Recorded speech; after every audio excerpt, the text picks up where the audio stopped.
Okay, let's dive right in. Today we're going to break down an announcement that, at first glance, seems to connect two totally different worlds.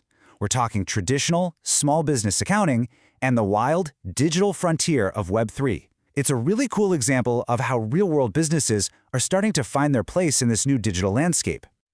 So, let's set the stage, right? On one side, you've got this super traditional, specialized management firm, and on the other, a global digital community that's all about Web3. So what happens when these two worlds collide? In this slide, it just lays out the puzzle perfectly. In one corner, you have expert accounting, very grounded, real-world service from a Dutch firm. In the other corner, a modern, global Web3 community. So what gives? What's the bridge between these two? Well, that's exactly what we're here to figure out. All right, to find that bridge, we have to understand the environment first. So let's take a closer look at the digital side of this whole thing, the SportsFuture community. Now, this isn't just some random forum online. It's called the LinkHub community, and its purpose is actually really specific.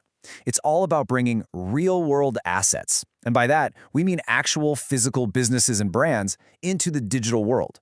It's basically a gateway for traditional companies to get seen in this new digital economy. So what's the big draw? Well, first and foremost, it's about exposure, getting your name out there. It puts a spotlight right on your main business. But what's cool is it's also flexible. You can use it to promote side hustles or even just share referral links. And maybe most importantly, it connects you to a huge global network of other businesses.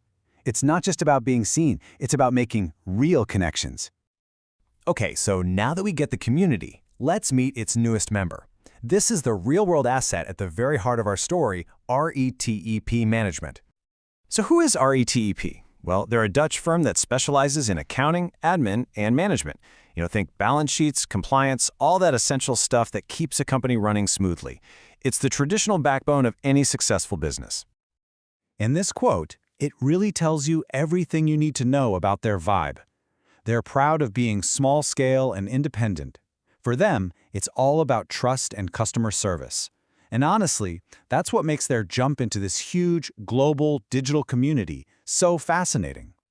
All right, so we've met both sides of the story. Now let's finally connect the dots and see exactly why a firm like RETP is plugging into this LinkHub ecosystem.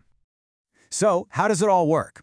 It actually boils down to something incredibly simple: the power of one.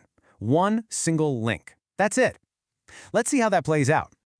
Think about it. We all have scattered social media profiles, websites, contact pages. It's a mess. LinkHub's whole value proposition is to clean that up.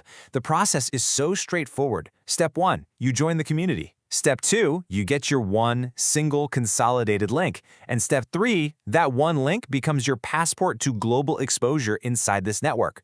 For a small firm like RETEP, this is an amazing way to expand their reach without needing a giant marketing budget. So, let's zoom out one last time to really grasp the big picture here. What is this, really? What does a partnership like this mean for the future of doing business? At its core, LinkHub is basically a Web3 business directory. Remember the old-school Yellow Pages? Well, this is the next evolution of that. It's an online, interactive directory that lives in a Web3 environment. And that just means it's built on principles of decentralization, giving users more control. It's the business directory for the next generation of the internet. And that leaves us with one final thought. We just saw a traditional Dutch accounting firm join a global Web3 community all through the power of a single link. It just goes to show you the walls between the physical and digital worlds are really starting to crumble. So it makes you wonder, as this continues, what does the future of business networking actually look like to you?